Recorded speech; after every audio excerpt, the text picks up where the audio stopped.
Good afternoon, everyone. Prynhawn dda. I'm going to begin this session now, and I think more people will be dropping in and out as we go along.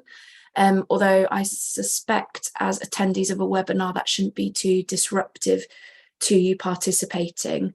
There's quite a lot of information to be given out today, so I'm quite keen to make sure we get through it all within the half an hour we've given ourselves. I'm just going to share my screen so that you're able to see the slides that have been prepared. And I'm hoping one of my colleagues who is also on the call will give me the thumbs up to know it's worked in the chat box. I'll just give that a second. I have 3 screens, multiple screens here, so it's not always easy once you're in presentation mode to know, right, okay, we are in the right mode, and I'm just going to give someone another second just to join us.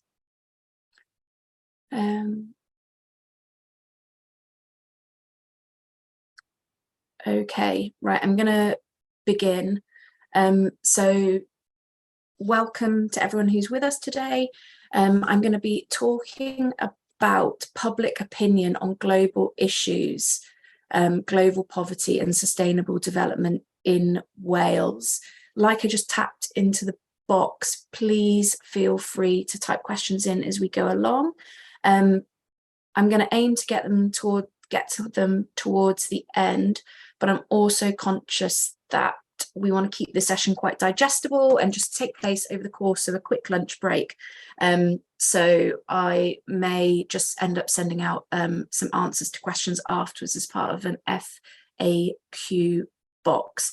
I know there's lots of people who wanted to attend today, but because of kind of the timing of the bank holiday weekend, we've got a lot of people who'll be watching this back afterwards.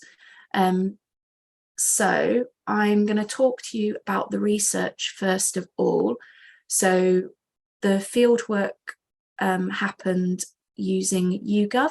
I think lots of you will be familiar with that as a polling organisation, and we took the data between the 30th of May and the 1st of June 2022. The university department that does this research does this on a fairly frequent basis. They have a UK-wide sample, generally of around 1,882.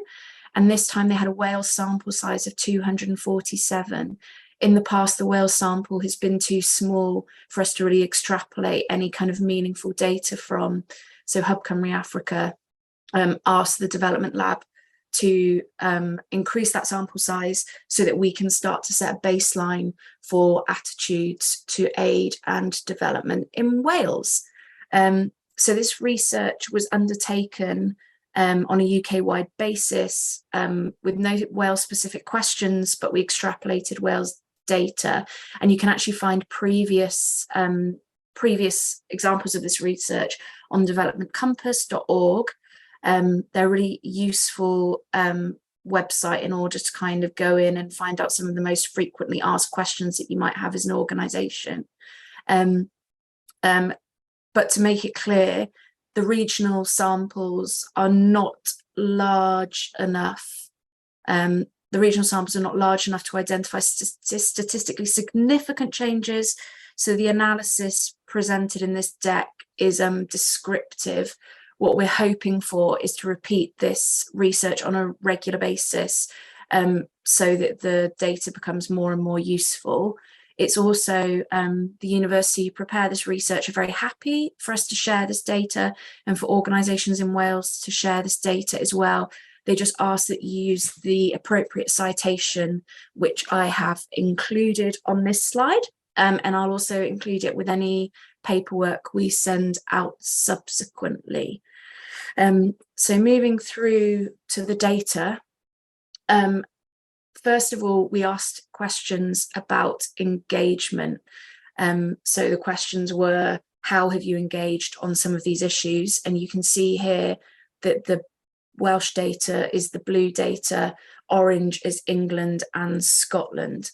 So most interestingly, there's one significant difference between Welsh and non-Welsh British engagement, in that the Welsh are 11% more likely to engage with global poverty by discussing it with friends, family, or others. So that's quite a significant difference in terms of how people engage. The Welsh public are also 3% more likely to purchase or boycott goods based on the product or company's engagement with global poverty reduction. Like I said, though, it's not statistically significant, but important to note nonetheless. And those of you who work with Hub Cymru Africa will know that one of our partners is Fairtrade Wales. So this is quite a useful insight for us to think about how we can engage people with fair trade products in the future. More generally, non-Welsh Great Britain and the Welsh public are most likely to engage with global poverty through reading, watching, or listening to news, and they are least likely to engage by attending a march, rally, or protest related to global poverty. But I don't think that's necessarily surprising to most of the organisations working in Wales. All but 2 of the indicators of behavioural engagement showed improvement for January 2022. But again, in January 2022, we weren't focusing on Welsh data, it was UK-wide data. But most notably, particularly for charities that fundraise, donations up significantly by 4% to 23%.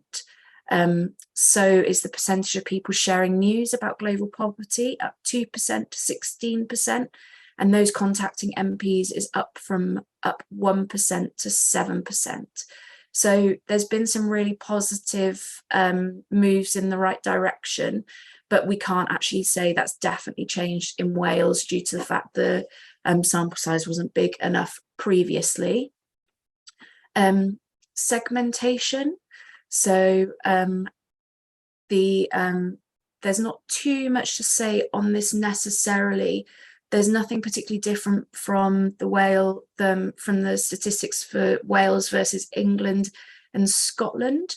But I'll just leave that on your screen just for a second to kind of observe any differences. And obviously, if there's any questions, please feel free to put them in the Q&A box, which I'll get back to towards the end. The next slide is about trends in donations.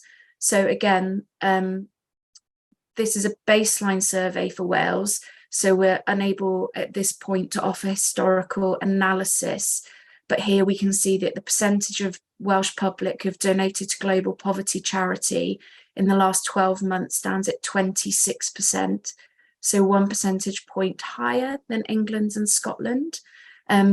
But I did also want to draw attention to some other research that was undertaken by the Charities Aid Foundation in 2019 that found Wales giving is that Welsh people are more willing to respond to seasonal charity appeals than the rest of the UK as a whole, and that there is a robust level of participation in charitable or social activities undertaken by the Welsh.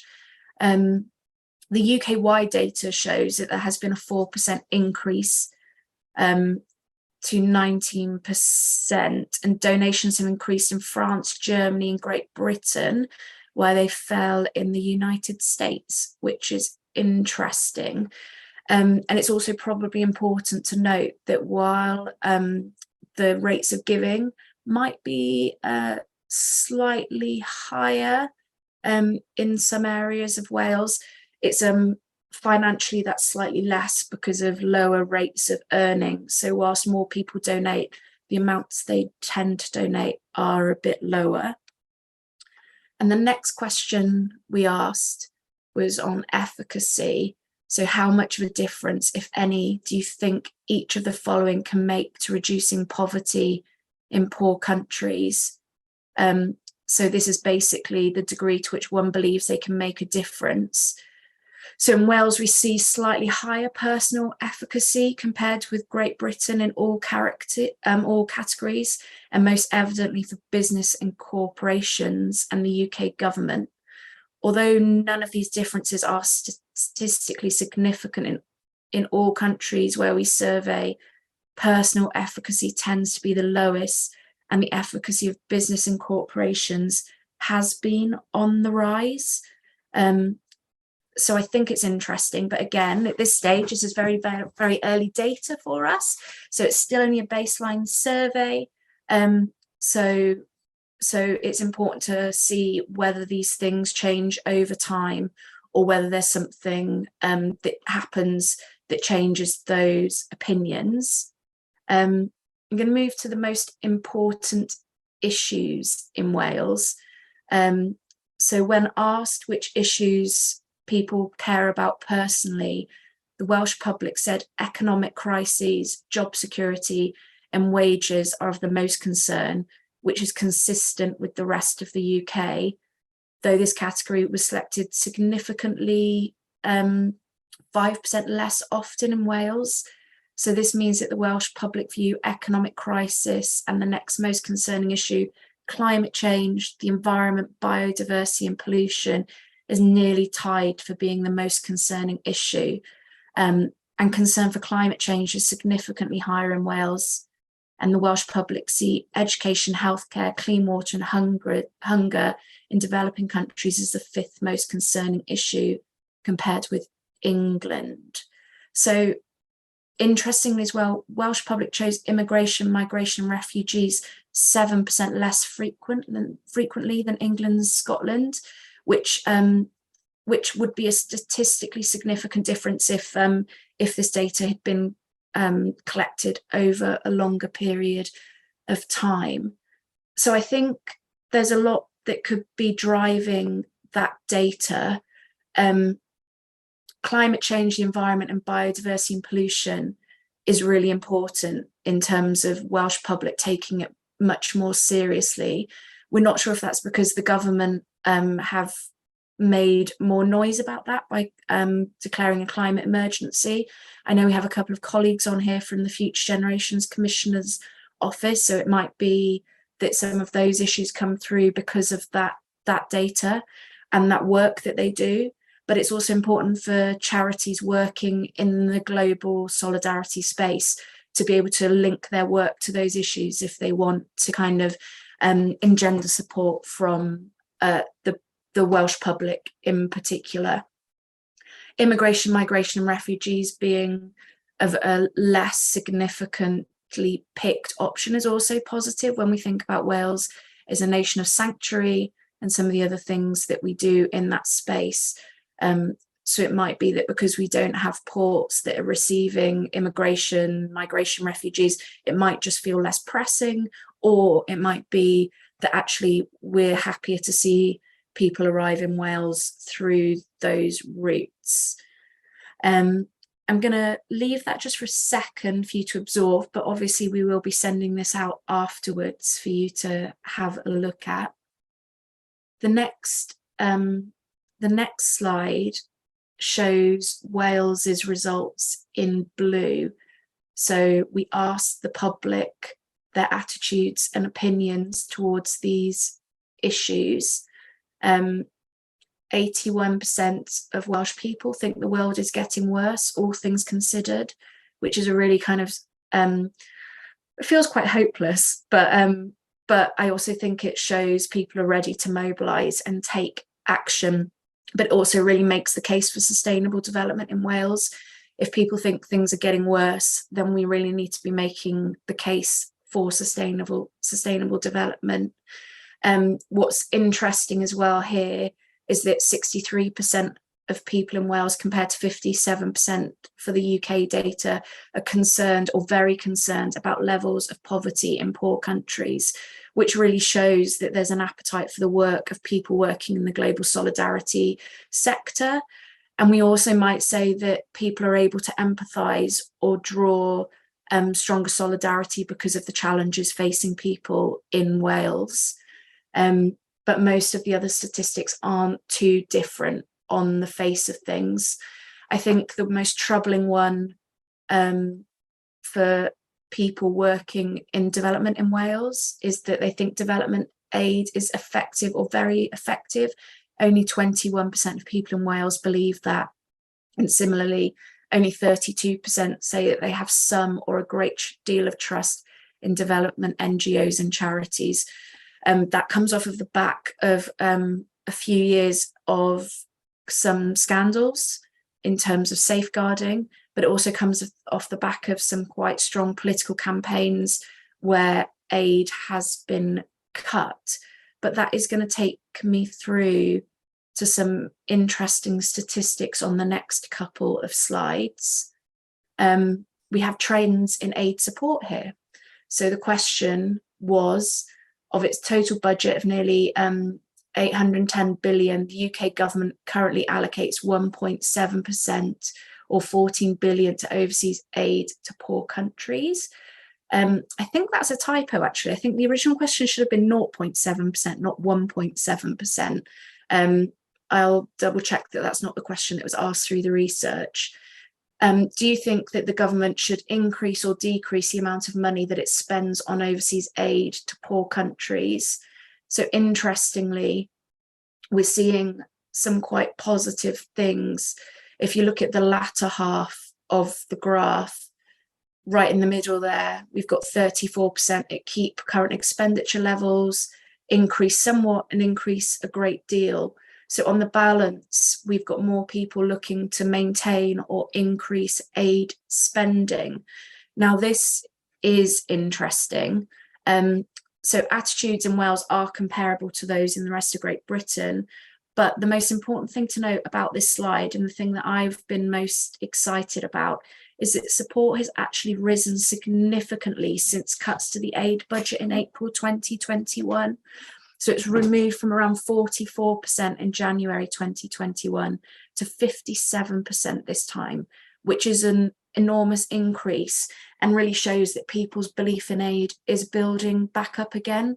So although we're seeing a bit of distrust for NGOs and international development charities on the last slide, people are beginning to really understand why the aid budget excuse me, is important, and why we should be maintaining it. So I think this is a really exciting opportunity as well, given the potential changes in the UK government in the next few months. So a new Prime Minister who will probably design a slightly different manifesto or have a slightly different platform. And it's also an opportunity for people to kind of influence and campaign for return to the 0.7%, knowing that the general public actually believe in the aid budget. And this might be connected to the fact lots of charities really mobilised and really started to celebrate and sing about their work in the last few months as the cuts came. I think some of us have been guilty of not talking about our work too much, but now know that it is really, really important again. So overall, there's some really important statistics that have come through on these charts. There's also some things that really need a lot of work. There's some differences in the Wales data that shows us people in Wales can be slightly more caring, potentially caring about global issues a bit more, talking to their families, friends, colleagues about issues that they believe in. They're more likely to boycott products depending on how and what the values of those products are. And that support for this kind of work is growing. But most concerning is that 81% of population in Wales believe that that things are getting worse on the balance of things. So it certainly gives some good feelings, and it gives some things that we can work to improve as well. So I'm going to pop this up here to say any questions generally, but I'm also just going to take a moment to say that that I'm interested also in gaining thoughts for future research work.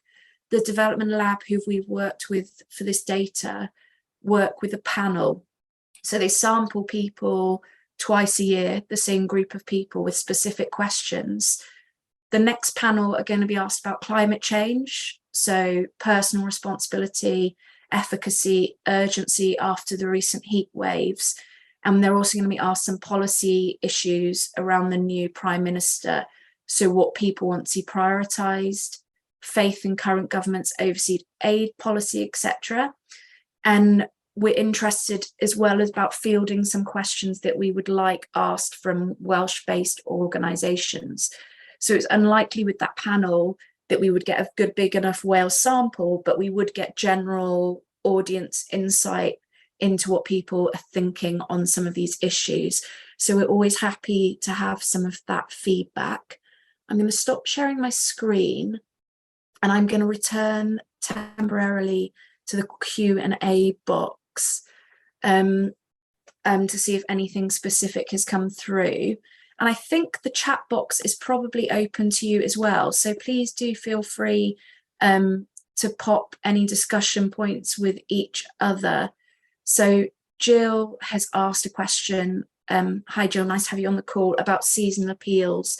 So meaning Christmas or others. So seasonal appeals, yeah, it can be Christmas, but it can be those kind of comic relief appeals. It can be those kind of things, but seasonal is the one that we focus in on.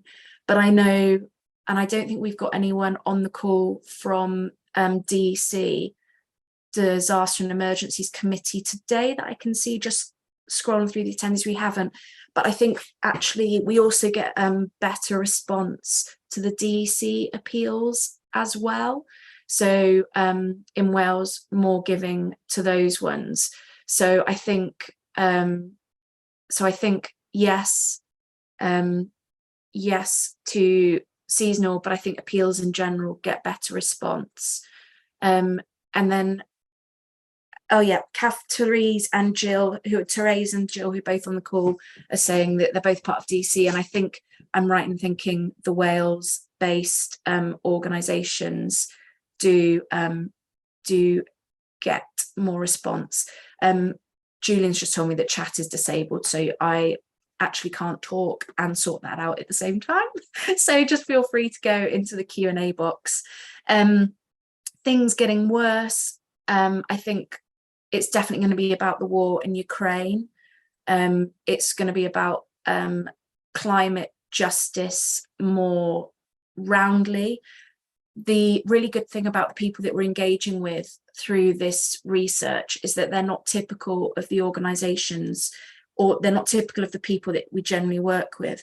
So in the past, when HCA or other organisations have undertaken this research, it focuses in on people that we generally already have on our mailing lists or that we have direct contact with. On this occasion, it's a sample, and it's kind of, they ensure it's representative of the general population. So it's people who vote for different political parties. It's people who may or may not have had an interest in international development previously. It's it reaches different age groups and those kind of things. So it's interesting from that perspective that people generally feel quite negative about these. So it's people who aren't necessarily working in this and feel quite up against it all the time. It's a general feeling amongst the population. Therese, I'm going to allow you to talk a second, if you don't mind being brought on, because there's no way else, and I think you might respond to the one about appeals. So I'm just going to bring you in a second. Hi Claire, thank you. Yeah, we have two appeals at Lent, before Easter and Harvest, 7th of October, and we're running a campaign this year on the global food crisis, and that's going to be a 3-year campaign for us, and so that appeal in October is going to be focused on that. We do run a World Gifts appeal as well, which is quite well supported, but you know, the DC appeal I think was amazingly supported in Wales this year.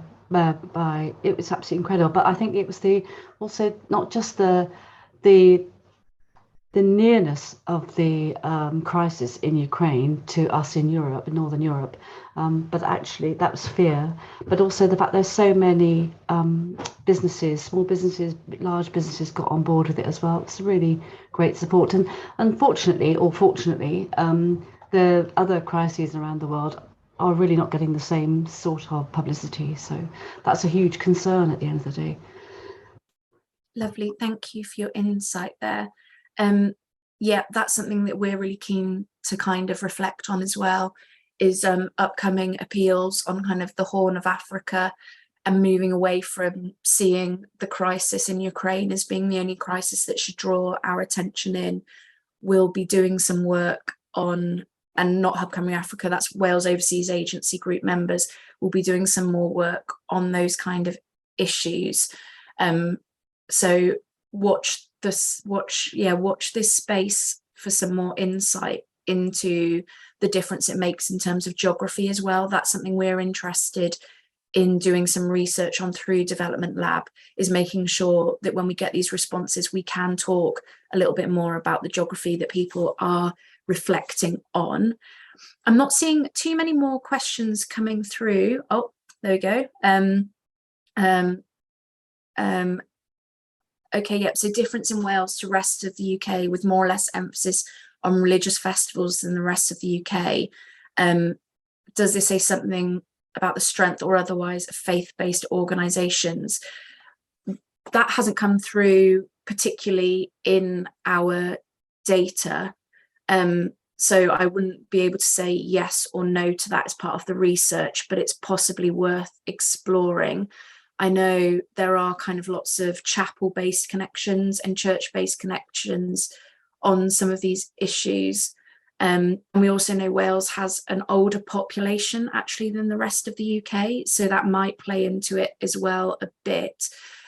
We have an older population, which might mean a slightly wealthier population perhaps in some areas of Wales, although we do have other areas of higher social deprivation. So it's really hard actually to disaggregate that out, but it might be something worth exploring in future research.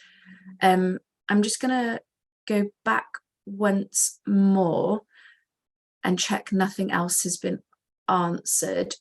Okay, no. So I will be sending out a fact sheet, a briefing, and a video of this work. I also intend to do another short workshop in the next couple of weeks about how charities can use this data in Wales to do effective messaging or effective engagement on the way Welsh people respond to this kind of information.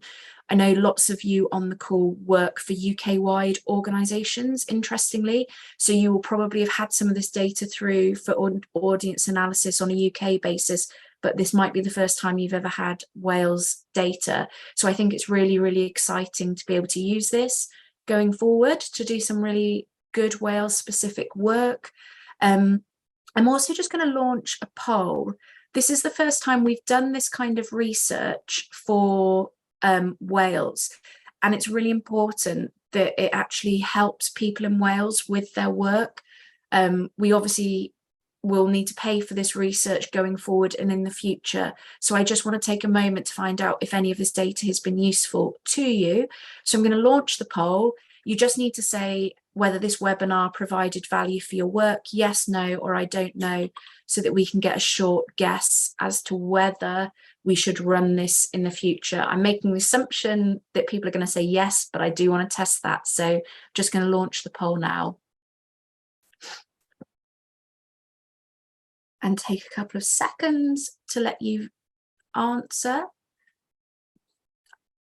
I think some of the I don't know stuff is absolutely fine. It's hard to know until you've sat with the data afterwards potentially and have a little thought about how you might want to integrate it into your work. Also harder to know when it isn't necessarily directly related to your work, but I certainly think I can see we've got some comms colleagues on here, and I can see we've got some policy colleagues on here. So I think it might be particularly useful to those areas of work. Okay, that's fine. I'm going to end the poll. That's 75% of people who found it useful. So that gives us a clear indication we can carry on doing this kind of research at regular intervals. So I just want to say thank you to everyone who joined the webinar today. We only got the data a little while ago. We've done a little bit of analysis on it. We'll do some more analysis on it and share it in some useful ways in the next few weeks. But thanks for joining today. Yeah, and look forward to seeing you on future webinars around this kind of work. Thank you, everyone.